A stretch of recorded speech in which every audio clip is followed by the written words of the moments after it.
We can rebuild him. We have the technology. Hey everyone, I finally got around to modding the second Logitech G710 Plus that I had. After all those weeks ago since I modded the first one, and I told everybody to write in the comments about how they wanted the second one modded. I appreciate everybody that pitched in and gave me some ideas. I decided to desolder the Cherry MX Blues and resolder some Franken switches that I had because I thought it would give the board the best sound based upon the config that I chose. And what I did was I found some PE foam from some packages in the basement. I made sure they were thin enough and I laid them between the switches, the plate, and the PCB, and I soldered them. I went with the suggestion of adding polyfill because the first 710 Plus had a little bit of hollowness to it. As you'll see later on in this video, I think we did a pretty good job. Did it result in the best possible sound? Maybe not, but it's at a point where I'm relatively satisfied with it. This was never going to be a board that I dailied, and it was just something fun. I figured since I'm now comfortable desoldering and soldering, especially when it comes to lead-free solder, I could tackle some of my older boards, and that's what I did. Anyways, this video will include desoldering the MX Blues, assembling everything, resoldering the Franken switches, putting it all together, and a short sound test at the end. Now, I was going to do a longer sound test, but I'm actually going to save that for another video. I appreciate y'all, and let's get to the video.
Now, as you can see, for some reason I couldn't find the pause break key and one of the bracket keys. But turns out that the pause break key was just on the floor.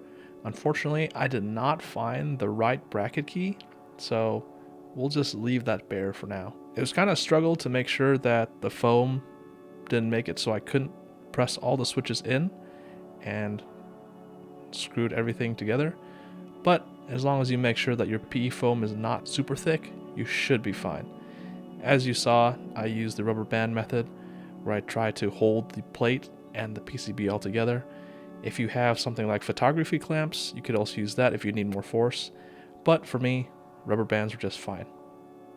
Okay, first I'm going to show you the original sound test with the MX Blues, and then I'm going to show you the sound test after we've modded everything. Remember, there's polyfill in here, there's PE foam in here, and the Franken switches are in here.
And there you have it.